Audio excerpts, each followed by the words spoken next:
Emma Rodriguez pressed herself against the wall of the hotel corridor, her heart pounding so hard she thought it might shatter through her ribs. The carpet beneath her feet was softer than anything she had ever walked on, the kind of luxury that existed in a world she only glimpsed through magazine pages and movie screens. She had come to the Grand Meridian Hotel that evening because Tyler had insisted they meet in a public place. He had promised it would be the last conversation, that he just needed closure. Emma had believed him because she wanted to believe that 3 months after their breakup, he would finally accept that they were finished. She had been wrong. Tyler had cornered her near the elevators, his fingers wrapping around her wrist with that familiar pressure that always made her stomach twist. His voice had been low and urgent, filled with the kind of desperation that frightened her more than anger ever could. When she pulled away and ran, he followed. Now she could hear his footsteps echoing down the hallway behind her, getting closer with each passing second. The corridor stretched endlessly before her, lined with doors marked with brass numbers that gleamed under crystal light fixtures. Emma's breath came in short gasps as she searched for anywhere to hide, anywhere to escape. Her hand closed around a door handle almost by instinct, twisting it desperately. To her shock, it opened. Emma stumbled inside and shut the door behind her, her trembling fingers finding the lock and turning it just as Tyler's shadow passed by outside. She held her breath, counting the seconds as his footsteps paused, then continued down the hallway. Only when silence reclaimed the space did she allow herself to exhale. The room was dark. Emma fumbled along the wall for a light switch but found nothing. Her eyes slowly adjusted to reveal shapes in the darkness, shelves lined with what looked like display cases, the outline of furniture that suggested this was not a simple storage closet.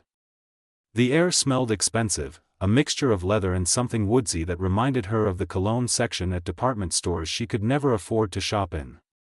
"Most people knock before entering my private collection room." The voice came from her left, deep and controlled, with an edge that made every nerve in Emma's body go on alert. She gasped and spun around, her phone slipping from her grip and clattering against the floor.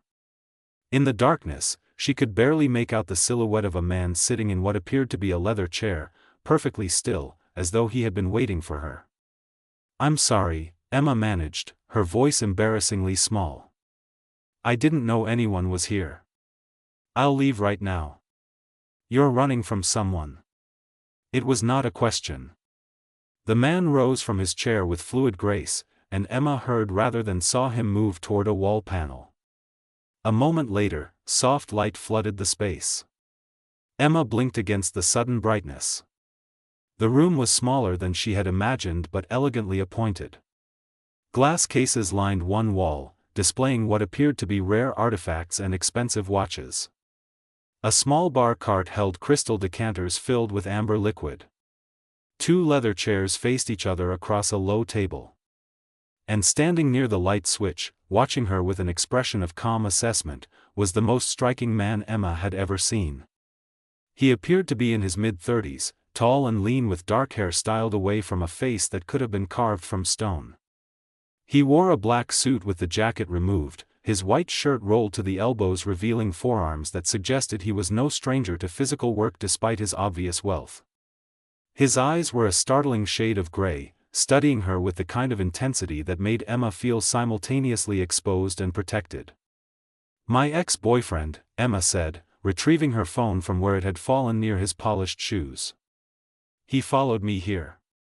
I needed somewhere to hide until he left." "Does he hurt you?"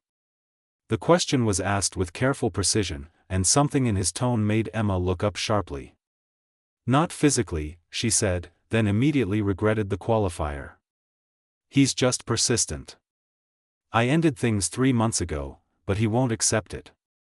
He keeps showing up, keeps calling, keeps insisting we need to talk." The man crossed to the bar cart and poured amber liquid into 2 glasses. "Sit," he said, gesturing to one of the leather chairs. "Your ex will search the public areas first. You'll need to wait at least 20 minutes before it's safe to leave." Emma knew she should decline. She should thank this stranger for his inadvertent help and find another way out of the hotel. But her legs were shaking, and the chair looked impossibly inviting. Against her better judgment, she sat. He handed her one of the glasses. "Drink." "Not much. Just enough to steady your nerves." Emma accepted the glass and took a cautious sip. The whiskey burned pleasantly, spreading warmth through her chest. "I don't usually drink," she admitted. "I can tell." The corner of his mouth lifted slightly. "You hold it like it might attack you." Despite everything, Emma almost laughed. "I'm better with numbers than whiskey. I work as a bookkeeper at a small accounting firm. Not exactly the kind of job that requires social drinking." "Numbers." He settled into the opposite chair, his own glass held loosely between long fingers. "So you understand patterns, trends, the way small details add up to larger truths. I suppose that's one way to describe it." Emma took another small sip, feeling the warmth spread to her limbs.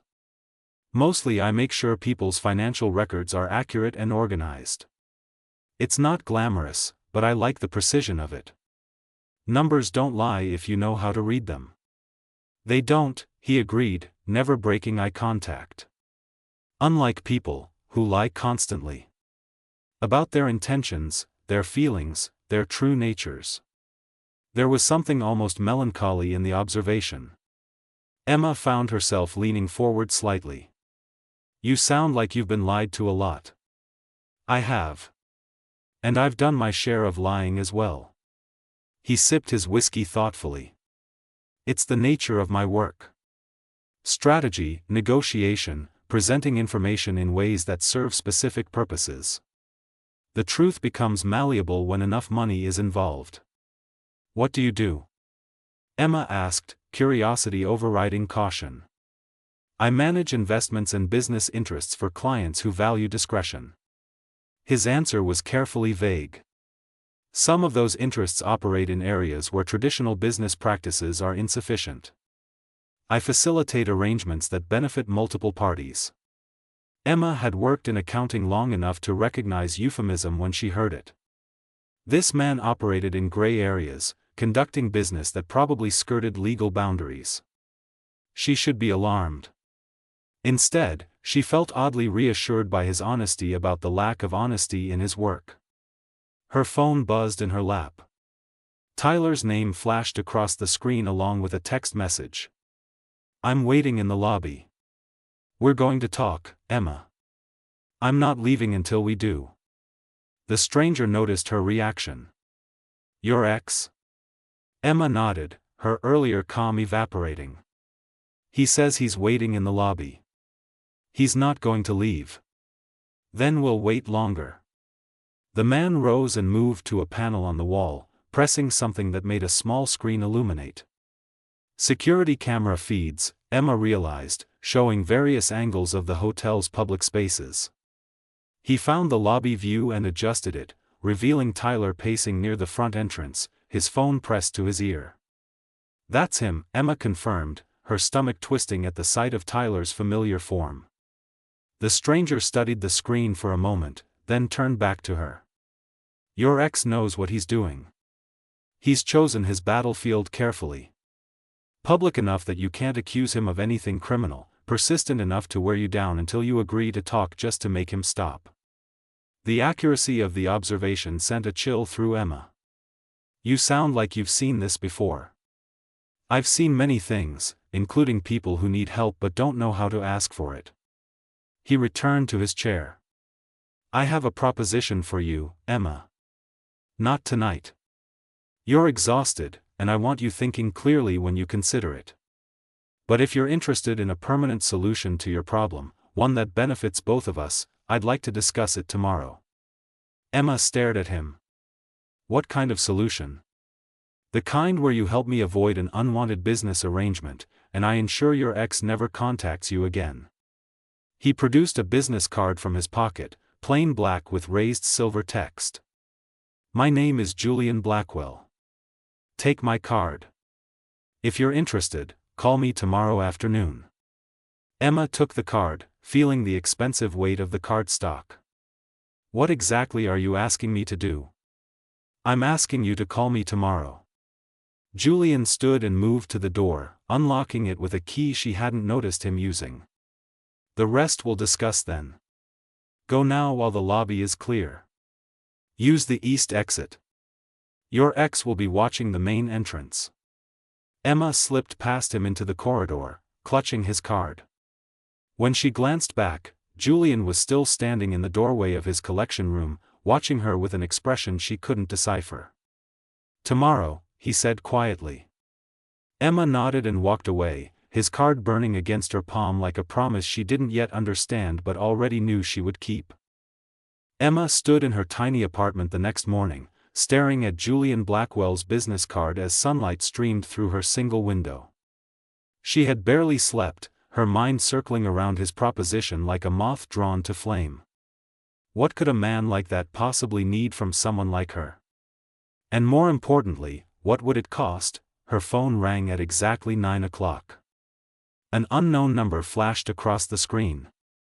Emma answered hesitantly. Miss Rodriguez, my name is Patricia Chen.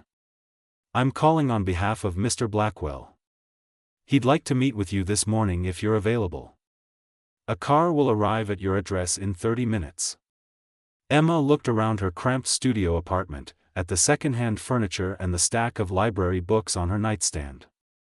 She thought about Tyler's messages, 17 more since last night, each one more insistent than the last. She thought about the fear that had become her constant companion these past 3 months. I'll be ready, she said. The car that arrived was sleek and black, driven by a professional chauffeur who opened the door without a word. Emma slid into leather seats that probably cost more than her monthly rent and tried not to feel completely out of her depth. They drove to a building in the financial district, all glass and steel reaching toward the sky. The elevator took her to the 42nd floor, where Patricia Chen, elegant in a charcoal suit, greeted her with a professional smile. Mr. Blackwell is expecting you. Julian's office overlooked the entire city. Floor-to-ceiling windows framed him like a portrait as he stood with his back to the door, hands in his pockets, surveying his domain. He turned when Emma entered, and she was struck again by how perfectly composed he appeared, as though he had never experienced a moment of uncertainty in his life. Emma. Thank you for coming. He gestured to a leather sofa arranged near the windows. Please, sit. Would you like coffee? Tea? Coffee, please. Light with 1 sugar. Emma settled onto the sofa, trying to appear more confident than she felt. Julian poured coffee from a silver service set on a credenza, preparing it exactly as she had specified. He handed her the cup before sitting across from her with his own. I imagine you have questions. Several hundred, Emma admitted. Starting with what you meant by a solution that benefits both of us. Julian set down his cup and leaned forward, his gray eyes intent on hers. 6 months ago, my family arranged a business merger with the Castellano family. Vincent Castellano controls shipping operations along the eastern seaboard. My family controls commercial real estate and investment portfolios. Separately, we're powerful. Together, we'd be nearly untouchable. Okay, Emma said slowly. What does that have to do with me? The merger requires a personal alliance. Vincent has a daughter, Sophia. Beautiful, educated, perfectly suitable for the role of wife to a man in my position. Julian's expression hardened almost imperceptibly. Neither Sophia nor I want this marriage. But refusing it directly would insult both families and potentially trigger a business war that would damage hundreds of people who depend on our continued cooperation. Emma began to understand. You need a reason to refuse that doesn't insult the Castellano family. Exactly. If I'm already engaged, already committed to someone else, then the arrangement becomes impossible without anyone losing face. Julian stood and moved to the windows. I need a fiancé, Emma. Someone real, someone genuine, someone completely unlike the women in my usual circles. Someone who makes me look like I chose substance over strategy. You want to hire me to pretend to be your fiancé. Emma's voice was flat with disbelief. For 8 months. Long enough to make the engagement credible, to allow the Castellano family to save face and pursue other alliances, and to protect both of us from futures we don't want. He turned back to face her. In exchange, I guarantee Tyler Bennett never contacts you again. I provide you with appropriate security, housing, and financial support during our arrangement. And when it ends, you receive enough compensation to start fresh wherever you choose. Emma's mind raced through the implications. 8 months of pretending to be engaged to a man she had met just hours ago. 8 months in a world she knew nothing about, playing a role she had never auditioned for. 8 months as the fiancé of someone powerful enough to make Tyler disappear with a phone call. How much compensation, she asked, because numbers she understood. Julian named a figure that made her breath catch. It was enough to pay off her student loans completely. Enough to leave her accounting firm and start her own practice. Enough to move to a different city if she wanted, to begin again without the weight of financial desperation. That's insane, Emma whispered. That's fair market value for 8 months of your time and talent. Julian returned to his seat. I have a contract prepared. It outlines all terms, protections for both parties, and an exit clause that allows you to end the arrangement at any time if you feel unsafe or uncomfortable. You'll maintain your current job if you wish, or I can arrange a position that offers more flexibility. Your privacy will be respected. Physical intimacy is not required or expected. This is theater, Emma. Professional theater with professional compensation. Emma thought about Tyler's texts, about the way her stomach twisted every time her phone rang. She thought about the small apartment where she never felt completely safe, about the career she loved but that barely paid enough to survive. She thought about the possibility of 8 months of protection in exchange for 8 months of performance. I need to read the contract, she said finally. Julian smiled, a real smile that transformed his entire face. I would be concerned if you didn't. Patricia has prepared copies for you to review. Take them home. Consider carefully. If you have questions, call me directly. He handed her another card, this one with a personal number handwritten on the back. I need an answer by tomorrow evening. Emma left his office with a manila folder containing the most surreal contract she had ever read. She spent the entire day analyzing every clause, every protection, every potential risk. The terms were exactly as Julian had described. Clear, fair, and offering her a way out if things became uncomfortable. That evening, as she sat at her tiny kitchen table reviewing the contract for the 4th time, her door buzzer rang. Emma checked the video intercom and froze. Tyler stood outside her building, his finger pressed insistently against her buzzer. Emma, I know you're home. Just talk to me for 5 minutes. That's all I'm asking. Emma's hands shook as she reached for her phone. She could call the police, but Tyler had never technically done anything illegal. He could claim he just wanted to talk, that she was overreacting.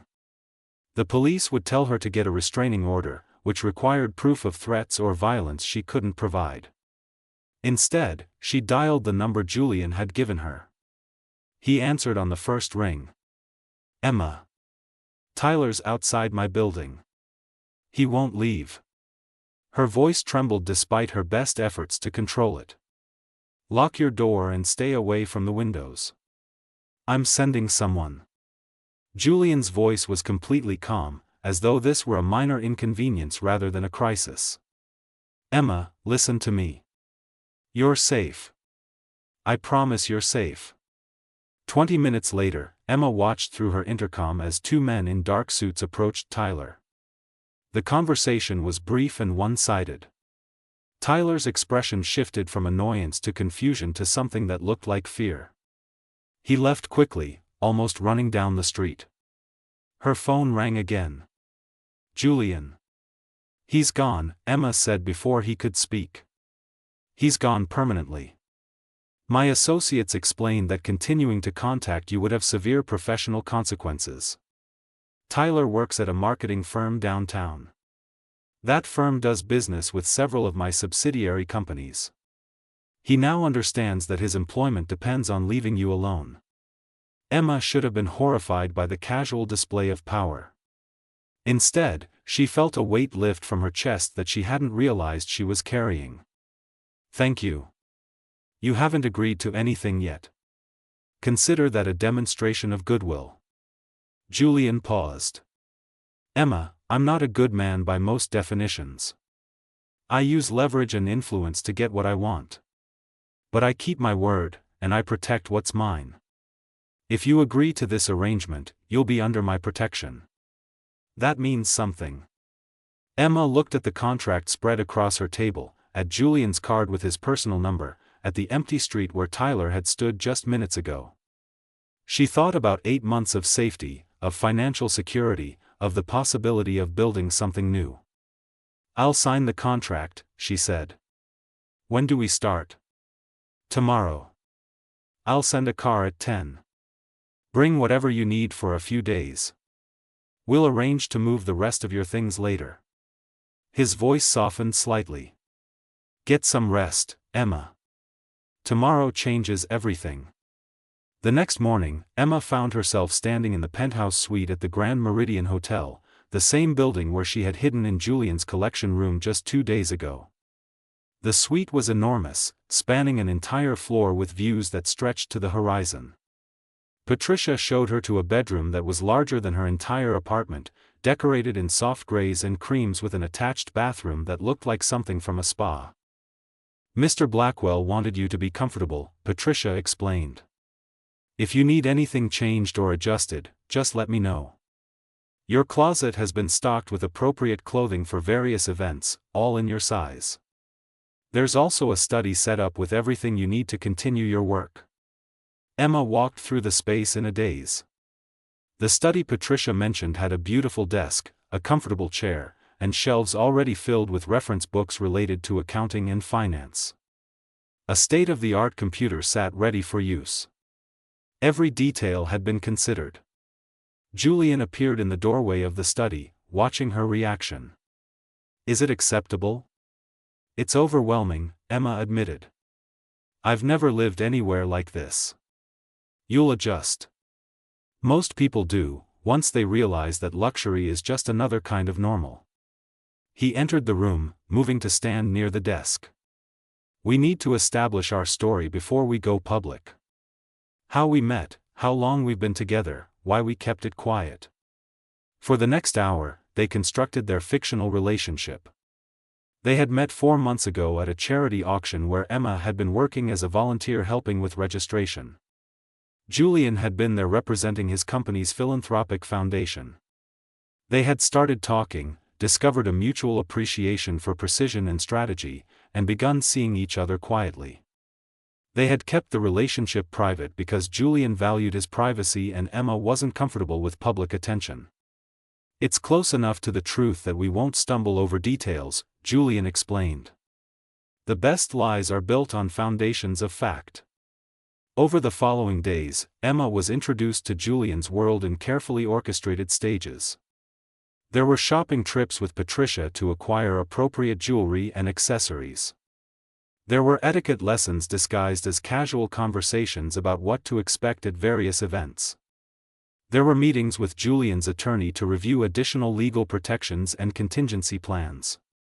And there were moments alone with Julian that felt increasingly less like business arrangements and more like genuine connection. They had breakfast together each morning, discussing news and current events. They watched movies in the evening, Julian introducing Emma to classic films she had never seen. They talked about books and music and the small details of their lives that had shaped who they were.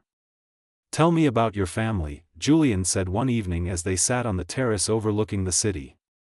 Emma was quiet for a moment, gathering memories she usually kept locked away. My parents died in a car accident when I was 8. I was raised by my grandmother after that. She worked as a seamstress, taking in alterations and custom work to support us. She taught me that numbers were trustworthy, that if you understood how money worked, you could protect yourself from being vulnerable. She sounds wise. She was. She died 5 years ago, just after I graduated from college. Emma smiled sadly.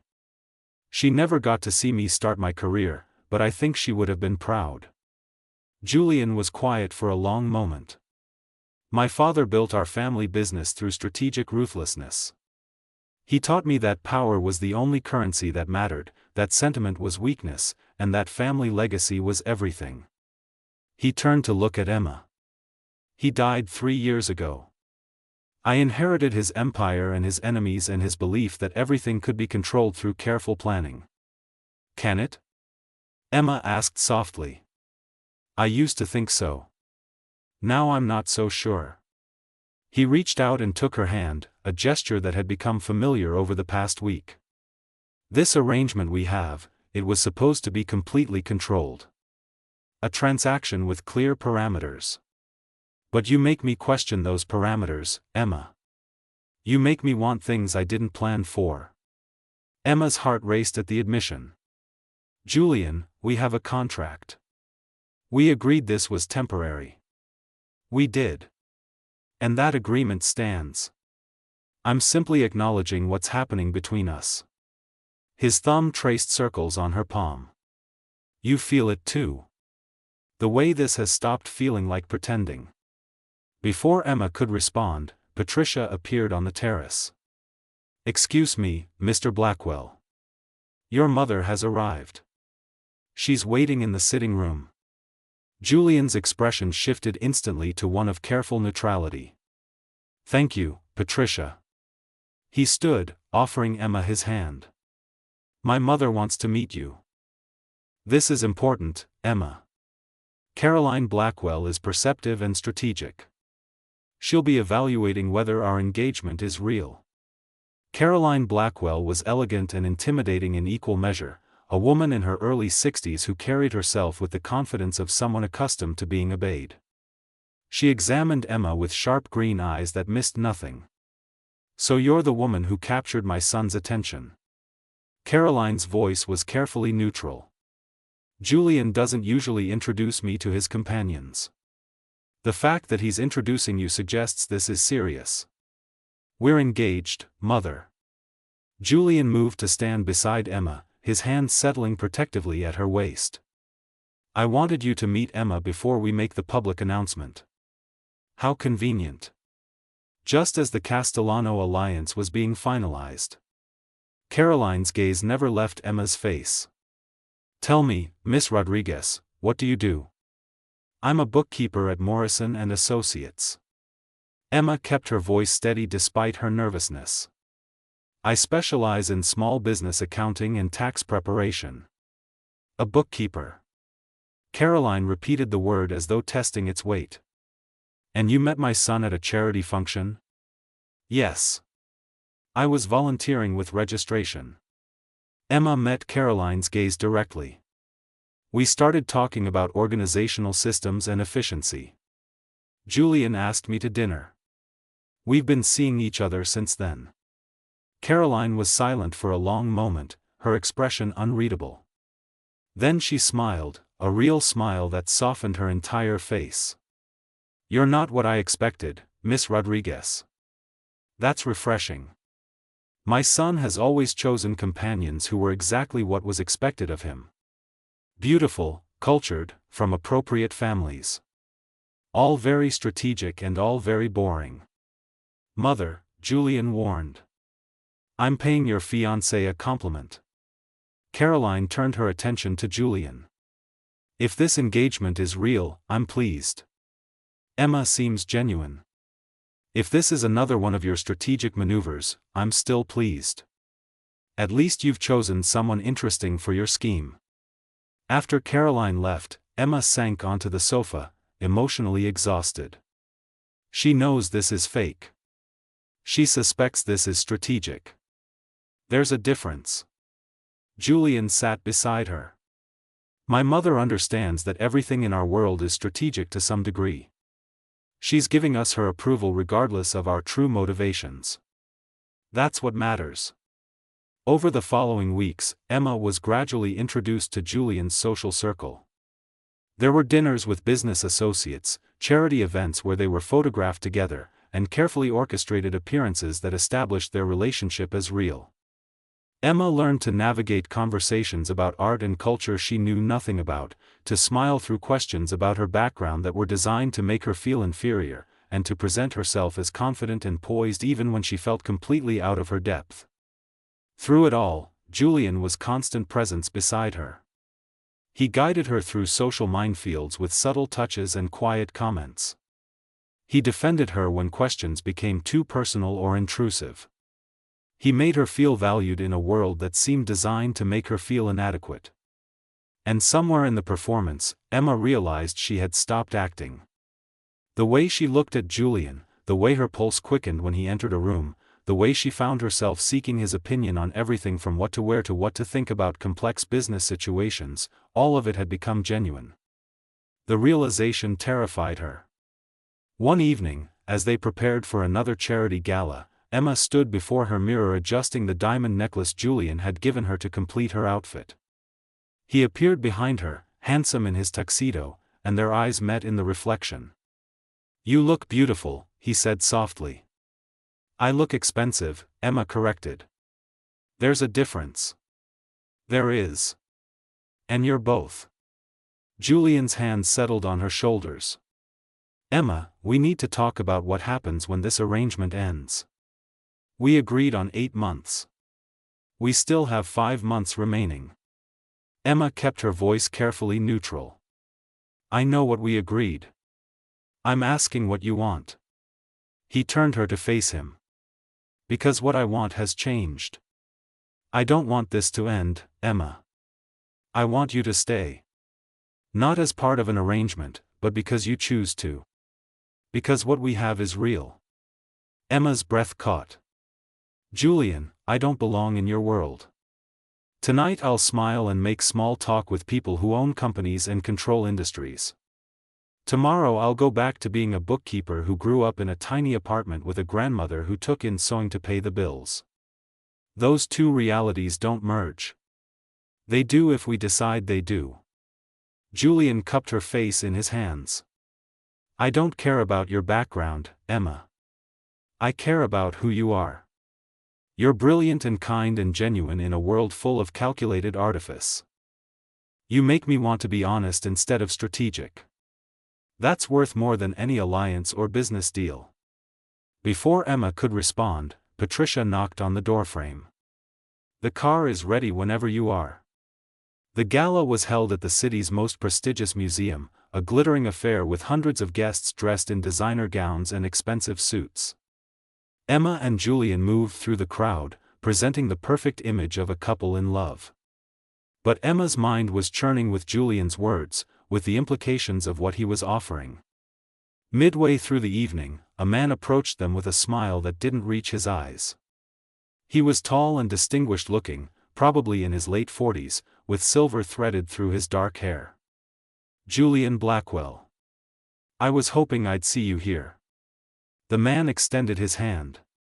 "Vincent Castellano. I don't believe we've been formally introduced, though I've certainly heard about your recent engagement." Emma felt Julian tense beside her, though his expression remained perfectly pleasant. "Vincent. May I introduce my fiancée, Emma Rodriguez." Vincent took Emma's hand, his grip just slightly too firm. "Miss Rodriguez. You've caused quite a stir in our circles. People are fascinated by Julian's surprising choice."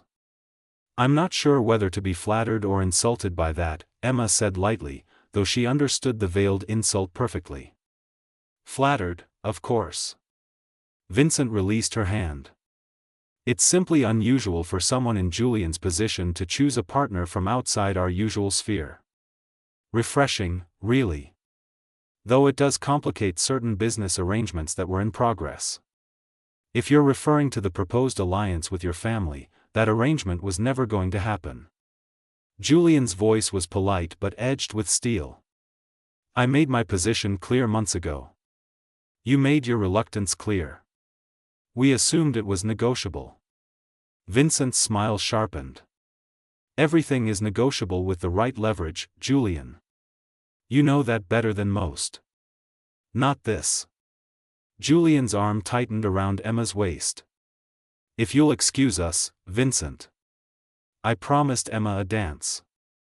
As Julian led her to the dance floor, Emma could feel Vincent's gaze following them. He's dangerous, she said quietly. Very. Vincent doesn't accept defeat gracefully. Julian pulled her into his arms as the orchestra began a waltz. He'll investigate you, Emma. He'll look for weaknesses, for anything he can use to discredit our engagement or damage my reputation. Will he find anything? Emma asked, following Julian's lead across the floor.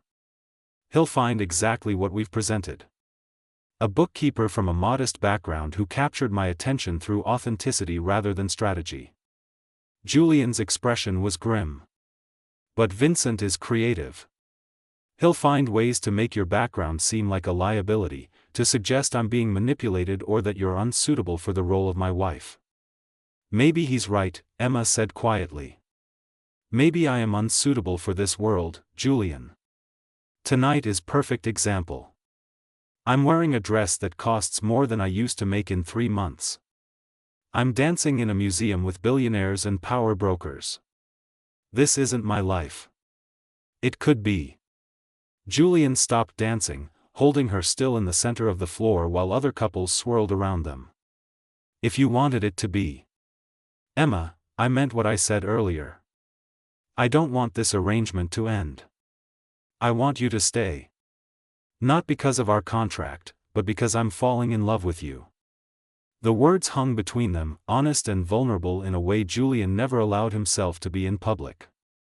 Emma stared at him, her heart racing, every instinct screaming at her to protect herself from the possibility of this ending badly. Julian, she started, but he shook his head. You don't have to answer now. Just think about it. Think about whether what we have is worth the complications. He resumed dancing, holding her close. Because from where I'm standing, you're worth every complication, Emma Rodriguez. The morning after the gala, Emma woke to find the penthouse suite empty. Julian had left a note on the kitchen counter in his precise handwriting, emergency meeting. Back this afternoon. Make yourself at home. Emma poured coffee and moved to the terrace, watching the city wake below her while her mind replayed Julian's confession from the night before.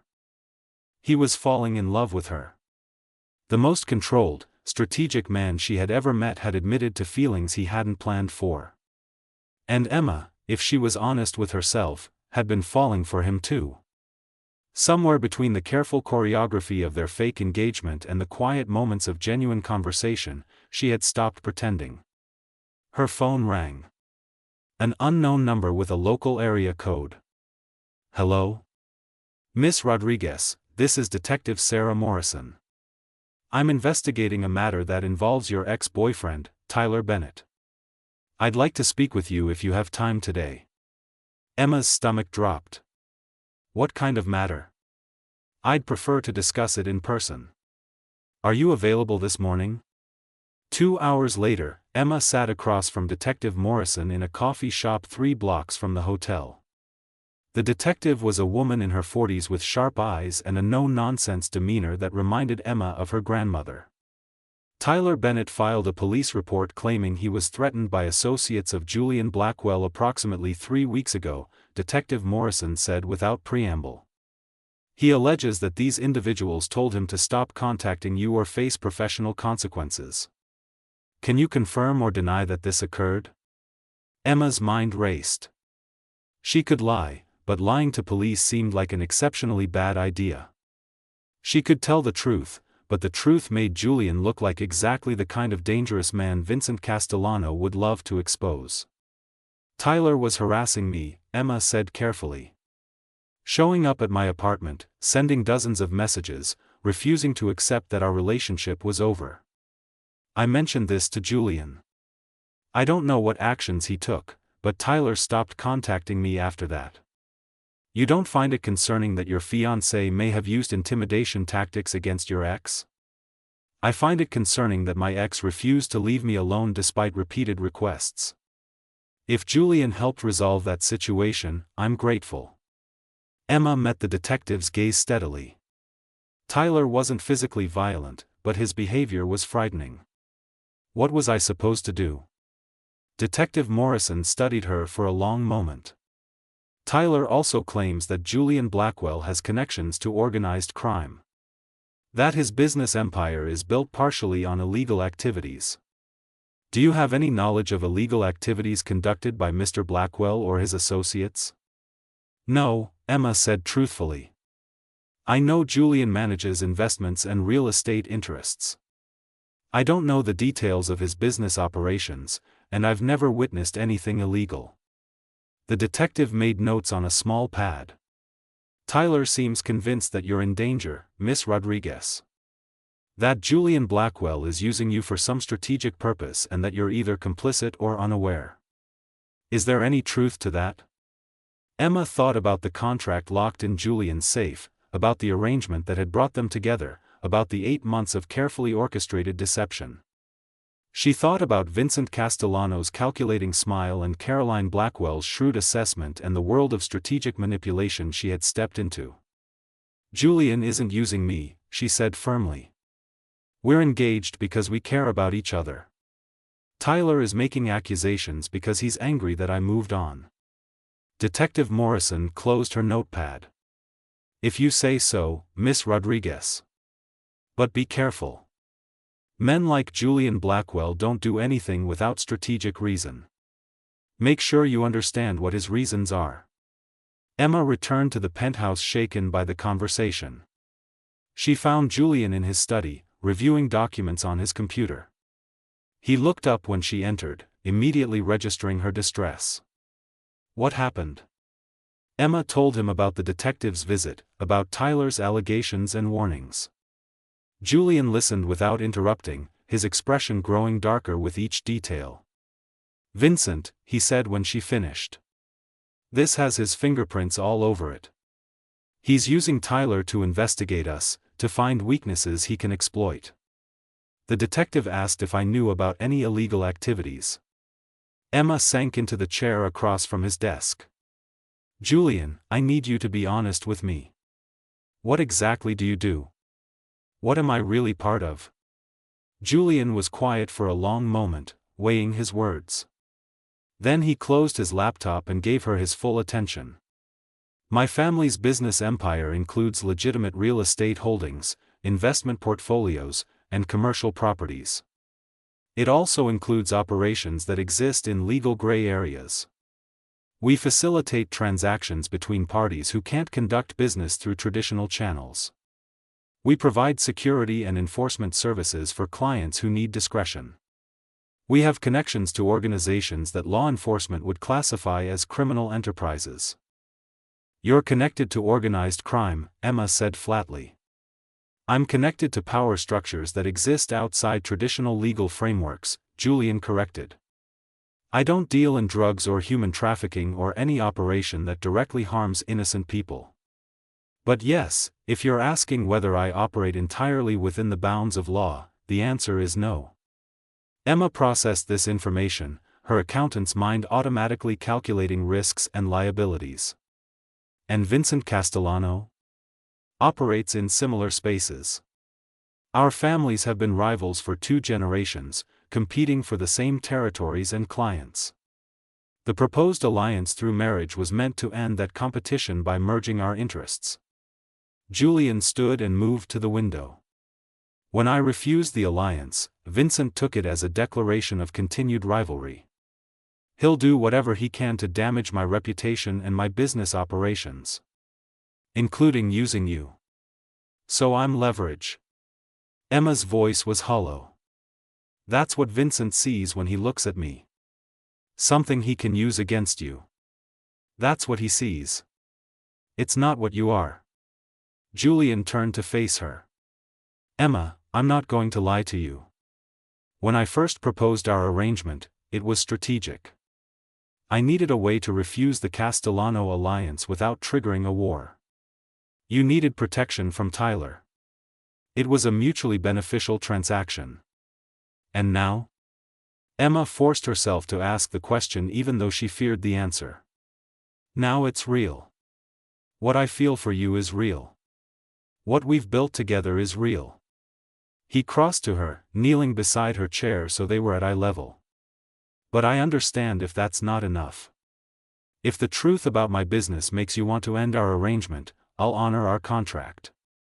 You'll receive full compensation, complete security from Tyler, and help relocating anywhere you want to go. No questions asked.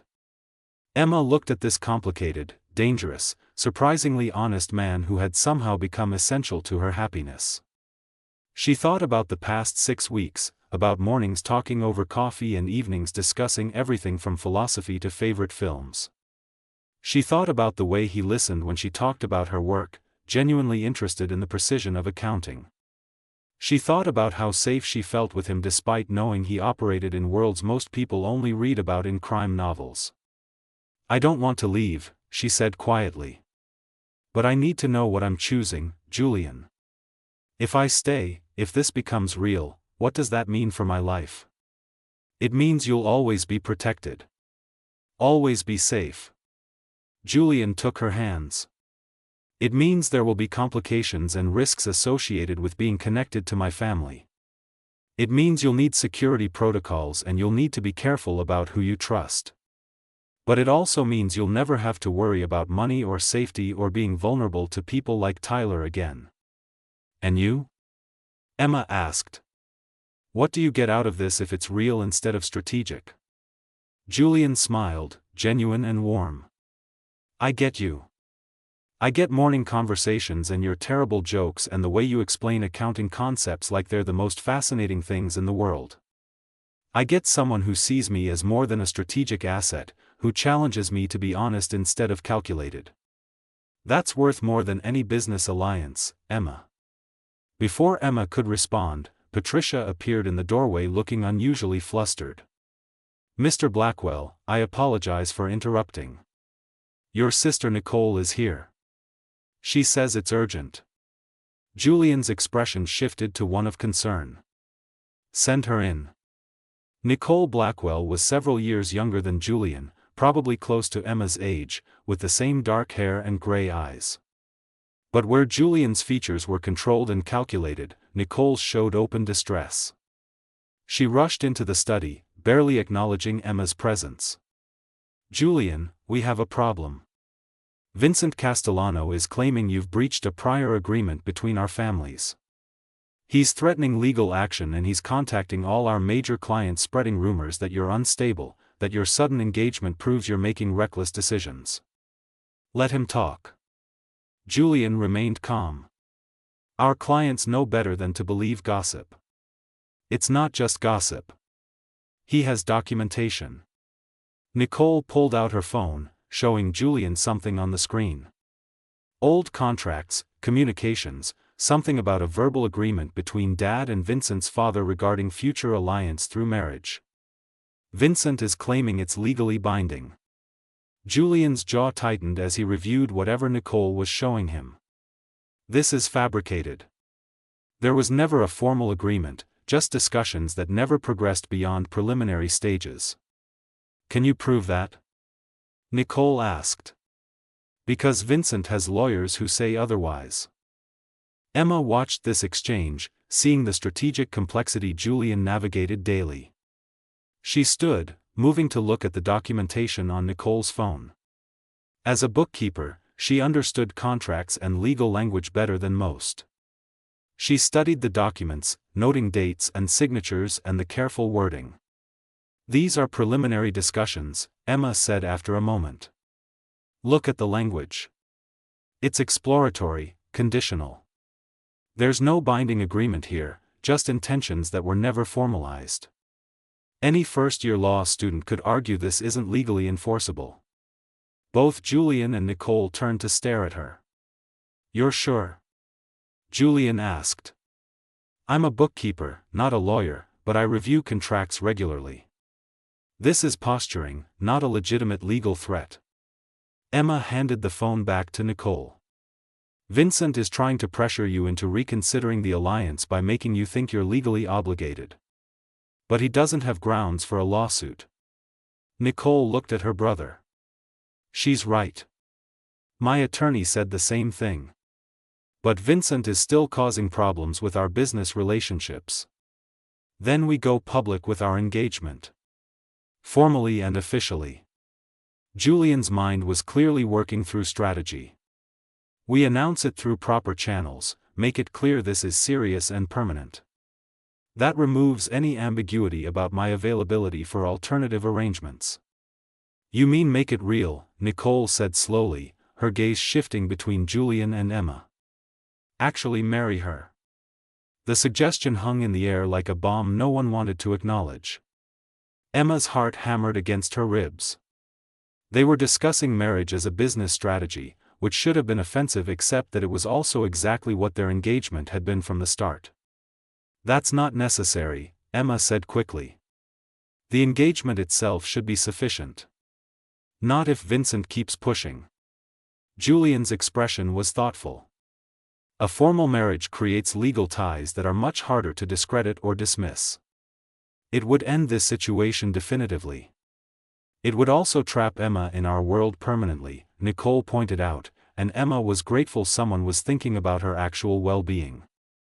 She didn't sign up for that. No, she didn't. Julian turned to Emma.